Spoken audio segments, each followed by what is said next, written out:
हर महादेव 32वां अध्याय। एक और श्रेष्ठ ज्ञान। ऋषि बोले, हे मारुत, तब उस अपरोक्ष ज्ञान के लिए क्या अनुष्ठान करें कि मुक्ति प्राप्त हो, उसके श्रेष्ठ साधन कहिए। वायु बोले, शिव की उपासना ही परम धर्म है, इसके श्रेष्ठ अनुष्ठान ही सर्वदा मोक्षप्रद है। उसे कर्म से करें, क्रिया जप ध्यान और ज्ञान का उत्तरोत्तर साधन करें। उसके 5 पर्व और 5 प्रकार हैं। उन प्रकारों से करने पर वह परम धर्म होता है, वह साधन प्राप्त हो जाता है। परम अपरम, यह 2 धर्म वेद ने कहे हैं। धर्म शब्द का अर्थ हमें वेद से ही मिलता है। पशुपात योग तक उपनिषद भाग में स्थित है, जो परम धर्म कहलाता है। उसमें आत्मा अधिकार की प्राप्ति हो जाती है। योगादिक साधारण धर्म से सभी के अधिकार होते हैं, यही परम धर्म का साधन है। धर्मशास्त्रों में एक अंग बतलाए गए हैं। शिव धर्म पहला है, इसमें अनुष्ठान ही श्रेष्ठ है। जो इतिहास पुराणों में तो इसका सारा कथन ही है। हाँ, शैव शास्त्रों में इसका सांगोपांग विस्तार है। शिव दीक्षा भी बताई गई है और शैव शास्त्र भी 2 प्रकार का है। एक वैद शास्त्रमय और श्रोत, और इससे दूसरा स्वतंत्र। यह स्वतंत्र पहले 2 और फिर कामादिक 18 हो गया। जिसने अपने उन नामों से सिद्धांत की संज्ञा प्राप्त की, और जो श्रुति सारम्य उसने 100 करोड़ का विस्तार किया। पाशुपत व्रत परम ज्ञानमय है। इनमें युग युग में अवतार लेकर परम योगाचार्य शिवजी ने समय समय पर जो अपने शिष्यों को उपदेश दिए हैं, उसी का वर्णन है, और जिसे रुद्र, दधीचि, अगस्त्य और उपमन्यु, इन 4 ऋषियों ने संक्षिप्त किया है। यही इन संहिताओं के प्रवर्तक है। हे पाशुपात व्रतधारी थे, जिनके हजारों संतानों को गुरुत्व प्राप्त हुआ।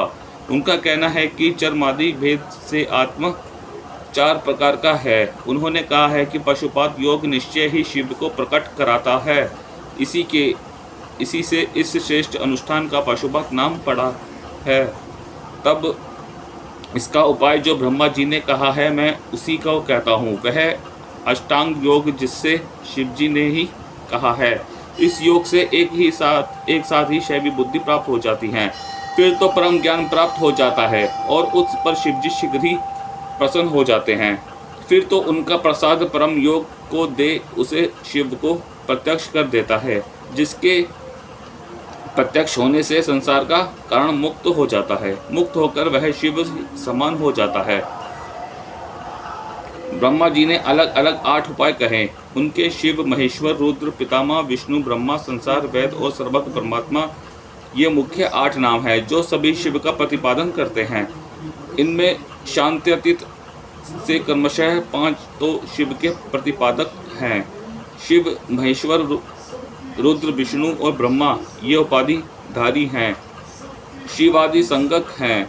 उपाधि दूर हो जाए तो सारा वेद निवृत्त हो जाए, इसी से वे नित्य पद हैं। तब तो पद वाले और अनित्य हैं, प्रतिकृति में मुक्त हो जाते हैं। तब फिर शिव की प्राप्ति होती है। जो आदि के 5 नाम वाले हैं, वही संसार, वेद, सर्वज्ञ, परमात्मा, इन तीनों नामों से शिव कहा जाता है। प्रकृति 23 तत्वों की कही गई है, परंतु वह पुरुष जो 25वां हुआ, उसी से भी परे है। वाच्य वाचक भेद वही से प्रारंभ होता है। वही प्रकृति के लीन होकर भोग में प्रतिष्ठित है, परंतु प्रकृति लीनता से परे है, और वही साक्षात महेश्वर है। त्रिगुण तत्व की सारी माया उसी अविनाशी पुरुष की है। माया में विक्षोभ करने वाले महेश्वर के संबंध से युक्त ही वही नारायण पुरुष है। उन्हीं को कलात्मक परमात्मा आदि स्थूल और सूक्ष्म कहा गया है। सत नाम दुख का है, और जो दुख स्थूल और सूक्ष्म कहा गया है, सतनाम दुख का है, और जो दुख के कारण नाश करे वही रुद्र है। विद्वानों ने कहा है कि वही परम कारण शिव है। उनके रुद्र होने का यह भी कारण है कि शिव तत्व से लेकर भूत पर्यंत सब में अधिष्ठित है। जैसे चाहे उसका साधन करे, वही संसार के वेद हैं। पितृभूत होने से सबके पितामह भी वही हैं। जो जैसा निदान चाहे करे, परंतु वैद्य ही रोग का नाश करता है, क्योंकि वह अनेक प्रकार की औषधि रूपी उपायों में से उसकी साधना करता है। प्रकृति के कर्म करेगा तो प्रकृति को और ज्ञान के करेगा। तो इस प्रकार मुमुक्षु और कामुकु को क्रमशः लय, मोक्ष और भोग का अधिकारी होगा।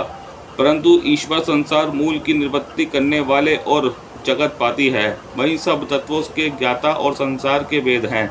वही सर्वज्ञ भी हैं, सर्वात्मा भी हैं और परम गुणों से युक्त अन्य आत्माओं से विरही हैं। परमात्मा हैं। पहले आचार्य और गुरु की कृपा से उनके 8 नामों का अर्थ सही प्राप्त करें और फिर जैसा वे बताइए उससे शिवादि 5 नामों से निवृत्ति कर और कला ग्रंथि को यथाक्रम छेदें और इन नामों का आवर्तन करें। अनुष्ठान कर्म से कुछ शोध करें। नामों का जाप प्राणायाम करें। मूलाधार को जागृत कर भूमध्य ब्रह्मरंध्र में प्रवेश कर 8 आकारों का भेदन करें। इसे गुरु से सीखें। अर्धनारीश्वर के दर्शन करें। नामाष्टक से उनका हृदय से ध्यान करें। स्थिर स्वस्थ चित्त हो पुष्पों से उन 8 नामों की पूजा और जप करें तथा और भी आत्मनिवेदन करें। पशुपात ज्ञान की प्राप्ति हो जाती है और वह मुक्त हो जाते हैं। ओम नमः शिवाय। हर हर महादेव।